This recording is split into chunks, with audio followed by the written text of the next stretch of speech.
आर्य sir हे ज्याला भेटले ते तो माणूस त्यांचा झाला असं कायम दिसलं मला. म्हणजे आता इथं अनिकेत आलेला आहे. हे अनिकेत आणि योगिनी ही लेकरं म्हणजे त्यांच्या नातवाच्या वयाची मुलं, पण त्यांचा आंतरजातीय विवाह झालेला आहे आणि ते भेटले इतक्या कौतुकाने. एकच मला वाटतं 1 किंवा 2 भेटी त्यांच्या झाल्या, पण त्यांच्या आयुष्याचा ते भाग बनले. हे का घडायचं, कसं घडायचं, ह्याचं काही विश्लेषण करता येत नाही. मला वाटतं की जी निरपेक्ष भावना असते त्या निरपेक्ष भावनेनं तुम्ही एकमेकाला भेटायला लागलात की आपोआप तो स्नेह तयार होतो. तुम्ही अपेक्षा ठेवून भेटायला लागलात की बाबा तो नाही भेटत. इव्हन अपेक्षा म्हणजे तू आंतरभारतीचं काम कर अथवा करू नकोस, मला तुला भेटायचंय, इतक्या निरपेक्षपणे जो माणूस एक दुसऱ्यांना भेटतो तो ते एकमेकांचे होऊन जातात. आणि ह्याचं प्रत्यंतर मी अनिकेतचं उदाहरण दिलंय. गावोगाव अशी उदाहरणं आपल्याला दिसतात की सर भेटले आणि ते त्यांचे झाले. अशा सरांचा स्मृती दिन, पहिला स्मृती दिन हा कार्यक्रम आहे ना, आंतरभारतीचा कार्यक्रम आहे. मी जनशेट्टी सरांचं, शास्त्री सरांचं खूप मोठा धन्यवाद त्यांना देतो. त्याचं कारण त्यांनी ज्या पद्धतीनं हा स्मृती दिन साजरा करताय की सोलापूरची शाखा स्थापन करायची, उस मार्ग पे चलना, ह्याच्याशिवाय दुसरी काय श्रद्धांजली असू शकते. शब्द त्यांच्यासाठी चांगले वापरले, त्यांना खूप मोठी भावभीनी श्रद्धांजली अर्पण केली, ह्याच्यात काही नसतं. पण तुम्ही आज जो एक मोठी कार्यकारिणी तयार केली, तुम्ही त्याच्याबरोबर त्यांच्यावर कार्यक्रमाचा विचार करून ठेवला, ही गोष्ट मला लाख मोलाची वाटते. म्हणून मी जनशेट्टी सर आणि त्यांच्या टीमचं मनपूर्वक अभिनंदन करतो.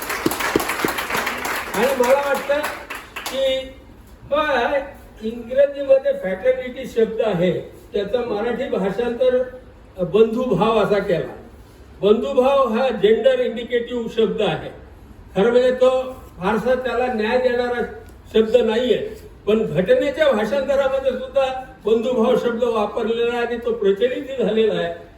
खरा त्याचं भाषांतर करायचं झालं तर ते आहे मैत्रभाव. फॅटर्निटीचा खरा अर्थ जो आहे की एक असा आपला मैत्रभाव असावा. भारतीय संस्कृतीमध्ये मैत्र जीवाचे ज्ञानेश्वरांच्या ओवीमध्ये येतं. हे मैत्रपण आर्य सर खूप छान जपले. हे म्हणजे आता सुपरला कुणीतरी बाई 2000 रुपये मागते आणि सुपरला सांगतात ते की तो देऊन ये. हा जो मैत्रभाव आहे, हा मैत्रभाव टिकणं ही खरी त्यांना श्रद्धांजली असेल असं मला वाटतं. आजच्या काळामध्ये आर्य सरांसारखा माणूस नसणं ही मोठी पोकळी आहे. कसा आहे हा काळ? हा काळ माणसापासून दूर करणारा काळ. तू हिंदू आहे, तू मुसलमान आहेस, तू दलित आहेस, तू ब्राह्मण आहेस, तू मराठा आहेस, तू माळी आहेस, काय आहे, अशा वेगवेगळ्या जातीमध्ये लोकांना विभागून टाकायचं आणि मतांचं राजकारण करायचं. माझं स्वतःच ठाम मत असं बनलेलं आहे की भारताच्या निवडणूक पद्धतीनं जेवढं खतपाणी जातीयवादाला टाकलेलं आहे तेवढं खतपाणी दुसरं कुणीच टाकलेलं नाही. ही निवडणूक पद्धतच अशी विचित्र आम्ही स्वीकारली. आम्ही आपल्या ब्रिटनला शिव्या देतो आणि पद्धत कोणती स्वीकारतो? ब्रिटनची. हे एक मोठं दुर्दैव आहे आमचं. आणि आता जशी निवडणूक जवळ येत जाईल तसं माणसापासून माणसाला दूर करण्याचा धंदा हे राजकारणी जोरात चालवणार आहे. आणि अशा काळात आर्य सर नाहीये, ही मोठी उणीव आहे. जो माणूस प्रेमभाव घेऊन चाललेला होता, स्नेहभाव घेऊन चाललेला होता, मैत्रभाव घेऊन चाललेला होता, असा माणूस आज आमच्यामध्ये नाही. आणि तो नाही याचा अर्थ आमची जबाबदारी जास्त वाढलेली आहे, हे लक्षात घ्या. मला असं वाटतं की आजच्या कार्यक्रमाच्या निमित्तानं ग्लोबल व्हिलेज सारख्या एक छानशा संस्थेला, खरं म्हणजे सर तुम्हाला एक पुष्पगुच्छ द्यायला पाहिजे, तुम्हाला महात्मा गांधी पुरस्कार मिळालेला आहे, मी त्यांचं अभिनंदन करतो. गांधीच्या नावानं संस्था चालवणं सोपं असतं, पण गांधीच्या मार्गाने चालणं फार अवघड असतं. या संस्थेमध्ये हे लोक केवळ गांधीचं नाव वापरत नाहीत, तर गांधीच्या मार्गदर्शनाप्रमाणे काम करण्याचा प्रामाणिक प्रयत्न करतात. ही गोष्ट मला महत्वाची वाटते आणि म्हणून अशा ठिकाणी हा आपला आंतरभारतीचा कार्यक्रम होतोय, ही खूप आनंदाची गोष्ट आहे. या निमित्तानं मी आणखीन एक दोन गोष्टी आपल्याला सांगणार आहे की आपण गेल्या काही वर्षापासून असं ठरवलंय की जिथं शाखा असेल तिथं कार्यक्रम होईल. म्हणून महाराष्ट्रामध्ये ठिकठिकाणी शाखा सुरू करा. मी अंबाजोगाईमध्ये खरं म्हणजे शाखा सुरू केली आणि शाखा सुरू केल्यानंतर जे काम वाढलं ते मोठ्या प्रमाणात वाढू शकलं. तर त्याच्यासाठी कुणीतरी आंतरभारतीची जबाबदारी घेणारी एक टीम कार्यकारिणीच्या रूपानं तयार झाली पाहिजे आणि जिथं 11 सभासद आहेत त्या ठिकाणी तुम्ही शाखा उभी करावी आणि हे शाखेचं संख्या वाढत गेली पाहिजे. तुम्हाला सांगतो की समजा 24 मध्ये हे सरकार पडलं तरी हे 20 संपेल असं दिसत नाही. त्यामुळं आपली जबाबदारी सरकार बदलण्यापुरती नाहीये, तर त्याच्या पुढच्या काळामध्ये हा देश टिकवण्याची जबाबदारी आपली आहे. यासाठी ठिकठिकाणी आपल्या शाखा उभा राहिल्या पाहिजेत. ही महत्वाची गोष्ट. पुन्हा सांगतो, माझं निरीक्षण असं आहे की आमची ताकद खूप मोठी आहे. खरं तर हा देश म्हणजे तुम्ही आम्ही आहोत हो. ही जी भावना आहे की हम सब एक है, ही भावना जी आहे ती सार्वत्रिक आहे, सर्वसामान्य माणसाची आहे. पण दुर्दैवानं त्याला व्हाईस नाही, त्याला व्यासपीठ नाहीये.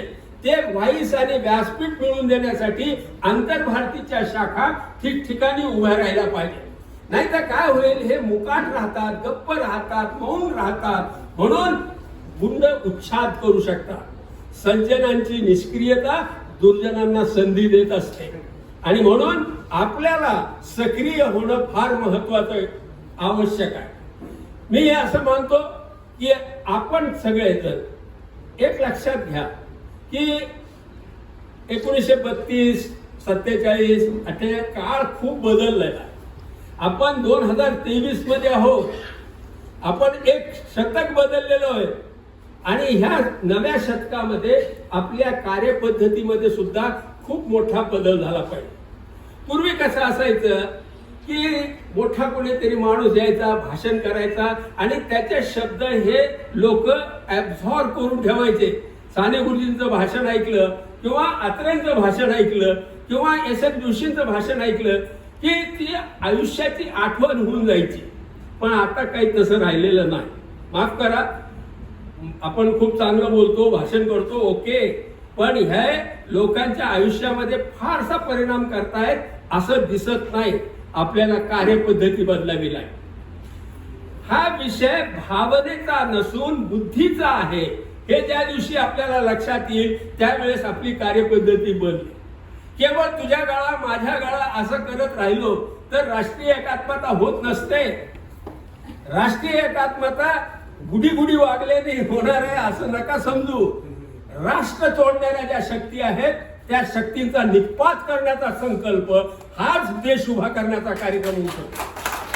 ज्या ज्या गोष्टी माझ्या देशाला तोडणाऱ्या आहेत त्या मी त्यांच्या विरुद्ध ताकदीनं उभा राहीन आणि त्यांना नष्ट करीन. ही गोष्ट मला कौतुक करायचं आहे की सुपर्ण म्हणाला की जातीचं नाव आपल्या टीसीवर असता कामा नये असं आपण पुढाकार घेतला. माझ्याही मुलांना तो प्रॉब्लेम आहे की त्यांना म्हणजे माझ्या मुलीला तर अलीकडं म्हणजे तिच्या मुलीच्या पालक म्हणून जेव्हा जायला लागली तेव्हा तिथे फॉर्म भरायचा तर तिच्या शाळेनं पुण्यातल्या बरं का एवढ्या प्रगत ते जात लिहा. अरे का लिहा जात? मला नाही ना जात, मला नाही ना जात, मला नाही ना धर्म. माझ्या पुढचं वैयक्तिक धर्म पाळा, काय माझी काही हरकत नाही त्याला. पण जात ही अनसायंटिफिक आहे, मानव निर्मित आहे, काळाच्या बरोबर कसोटीवर न उतरणारी गोष्ट आहे. मग ती आपल्या डोक्यावर कशाला आपण मिरवायची? तुम्हाला निवडणुका तर लढायच्या नाहीत ना. निवडणुका लढवणाऱ्यांना लढू द्या त्यांच्या जातीपाती, पण आपण सामान्य माणसांनी एक आवाजात सांगितलं पाहिजे, अरे आम्हाला माणूस राहू द्या रे, आम्हाला तुम्ही असा कळपात नका करू. तुम्हाला सांगतो, मी माझ्या एका पुस्तकामध्ये लिहिलेलं आहे की आमचं नवीन नवीन लग्न झालं होतं आणि ते बाबरी मशीद वगैरे वगैरे चाललेलं होतं. माझी बायको कन्व्हर्टेड ख्रिश्चन आणि तिचं धर्मांतर नाही केलेलं. तर ती म्हणत होती की अरे आपण कुठल्या तरी कळपात गेलं पाहिजे. आपण मुसलमान, तू म्हणत असेल तर मी मुसलमानही होते, पण मी त्याला म्हटलं की ज्या दिवशी आपण कळपात जाऊ त्या दिवशी आपण मरून जाऊ. जर मरणच येणार असेल तर आपण वाघासारखं मरू ना, कळपात का मारायचं? आणि ही गोष्ट जी आहे ती आपल्याला कुठेतरी नव्या काळाच्या संदर्भामध्ये समजून घ्यावी लागेल, ती पुढे न्यावी लागेल. मगाशी सरांनी एक फार चांगली सूचना केली की आपण आपल्या सर्व सभासदांचा परिचयाचं एखादं संकलन तयार करावं. तुम्हाला सांगतो, मी कोरे सरांशी चर्चा केली. जसं आज आपण एक अंक काढला,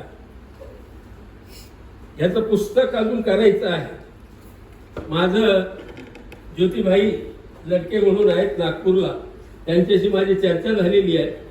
या पुस्तकातला काही डाटा आणि अजून नवीन काही डाटा असं एकत्र करून आपण पुस्तक काढणार आहोत. हे 17 सप्टेंबरला. पण मला असं वाटतं की आपली जी डिरेक्टरी करायची, तुम्हाला जर शक्य असेल तर 25 डिसेंबरला आपलं आंतरभारतीय स्नेहमिलन होत असतं महाराष्ट्रामध्ये कुठेतरी. यावर्षी अमरावतीला हे अमरावतीचे मित्र आलेले आहेत, दोरखेडे आहेत, पंकज आहेत, सगळेच आहेत. तर यावर्षी आपलं 25ला तिथं होणार आहे. आपल्याला जर जेवढा अवेलेबल डाटा होईल तेवढा अवेलेबल डाटा, एक असा छोटेखानी अंक का होईना, तो आपण आपल्या सदस्यांचा परिचय करून देणार आहात. आणि सदस्यांच्या परिचयामध्ये थोड्या मर्यादा करू आपण, की बाबा आपले जिथे जिथे शाखा आहेत त्याच्या कार्यकारिण्यांचा फक्त परिचय देऊ. हे पहिला टप्पा म्हणून पुढच्या वर्षी अजून त्याला एक्सपांड करता येईल. पण 25 डिसेंबरला आपण आपला परिचयाचा एक विशेषांक तयार करू शकू का, याचा विचार शास्त्री सरांनी करावा असं मला वाटतं. मला वाटतं की आता आपण निबंध स्पर्धा त्याच्याबद्दल सांगायला पाहिजे. आपण दरवर्षी एक निबंध स्पर्धा घेतो, गांधीचा विचार जास्तीत जास्त लोकांपर्यंत जावा. तर त्याच्यातलं छात्रांसाठी, विद्यार्थ्यांसाठी एक विषय दिला आणि दुसरा विषय आपण ओपन, सर्वांना कुणी भाग घेईल असा. परंतु हे निबंध शाखेच्या मार्फत आले पाहिजे. आमच्यापर्यंत फक्त 3च निबंध आले पाहिजेत जे शाखेनं पाठवायचे. पण त्याच्या अगोदर प्रत्येक शाखेमध्ये ती स्पर्धा झाली पाहिजे, 3 लोक निवडले गेले पाहिजेत, त्यांना 2 ऑक्टोबरला पुरस्कार दिला पाहिजे. असं 2 ऑक्टोबरचं आपण केलेलं होतं. परंतु आज मी सर्वांच्या संमतीने ट्रस्टी मंडळाच्या की तुम्ही आम्हाला 30 ऑक्टोबर पर्यंत निबंध पाठवा. 30 ऑक्टोबर पर्यंत कधीही तुम्ही बक्षीस वितरण करा. 2 ऑक्टोबरलाच केलं पाहिजे असं नाही. विषय गांधीचा आहे, त्या दिवशी ज्या दिवशी कराल त्या दिवशी गांधीचं स्मरण करा. तर त्याच्या तारखेमध्ये हा आपण सैल केलेला आहे. आता 30 ऑक्टोबर पर्यंत आपल्याला तो कार्यक्रम करता येईल. अजून एक आहे, म्हणजे मी आल्यानंतर मला एका मित्राने विचारलं की अरे एवढे सभासद सोलापूरला आहेत, मग ते आपल्या यात्रेत काय नाही दिसत. आपण काय करतो, 10 सप्टेंबरला दरवर्षी 10 मेला आर्य सरांनी सुरू केलेली एक परंपरा आहे. पहिला मेळावा आपला पंढरपूरला झालेला होता. त्याच्यानंतर त्यांनी असं ठरवलं की बाहेरच्या राज्यामध्ये जायचं आणि तिथं आपण 10 मे साजरा करायचा. मग नंतर लक्षात आलं की नुसतं 10 मे करायचा काय उपयोग आहे. तर आपण नाही म्हटलं तरी समजा आता राजस्थानला गेलो, 8 दिवसाचा तिथला एक टूर तयार करावा, राजस्थान दर्शनचा कार्यक्रम करावा. यावर्षी आम्ही असा विचार केला होता पण राजस्थान दर्शनला जवळपास 150-200 लोक आलेले होते. आपली कॅपॅसिटी 300 पर्यंतची आहे, कारण त्याचं एक मॅनेजमेंटचं शास्त्र ते आपल्याला सगळं हाताळताना लक्षात येतं. 300 पर्यंतचे लोक आपले तिथं येऊ शकतात. मला सांगायला तुम्हाला एक खुलासा करणं आवश्यक वाटतं तो असा की या वर्षी आम्ही असं ठरवलं होतं,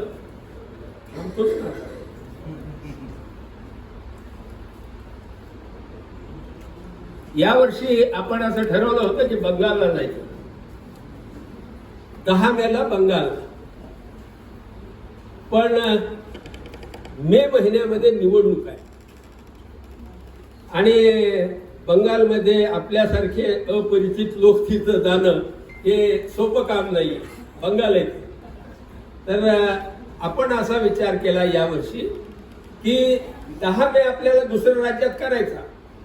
आपण गोव्यामध्ये 10 मे करू. गोवा महाराष्ट्र एकच असल्यासारखं आहे. नाडकर्णी सर आहे, त्याच्यात यजमान आहेतच, त्यामुळे काही प्रश्नच नाही. 10 मेला आपण सगळेजण गोव्याला जाऊ आणि बंगालची यात्रा निवडणुकीच्या तारखांचा अंदाज घेऊन आपण ठरवू. ती जर मे मध्ये, काही लोकांचं म्हणणं असं आहे डिसेंबरमध्ये निवडणुका होणार आहे. म्हणजे आता ते अधिवेशन बोलवलंय ना, विशेष अधिवेशन बिना अजेंड्याचं. अजेंडाच नाही बरं या अधिवेशनाला. अजब आहे हे देश. बिना अजेंड्याचं अधिवेशन. तर ते अधिवेशन कदाचित निवडणुकीचं मध्यामध्ये निवडणुका घ्याव्या, मुदतपूर्व निवडणुका घ्याव्या असं असण्याची शक्यता काही लोक बोलतात. तसं झालं तर डिसेंबरमध्ये निवडणुका होतील. मे मध्ये मग आपण बंगालला दोन्ही कार्यक्रम करू. पण जर मे मध्ये निवडणुका होणार असेल तर आपण गोव्यामध्ये 10 मे करणार आहोत. एवढं आता लक्षात घ्यावं आपण सर्वांनी असं मला वाटतं.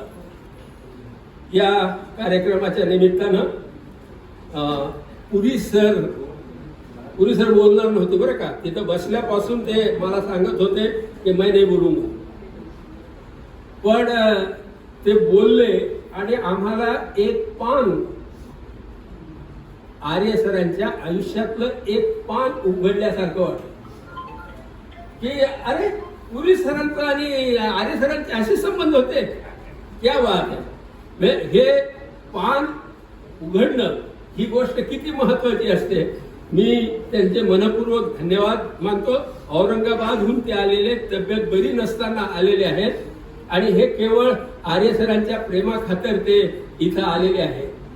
या सगळ्या आयोजनामध्ये मनीषाने केलेल्या कामाचीही तिला शाबासकी दिली पाहिजे.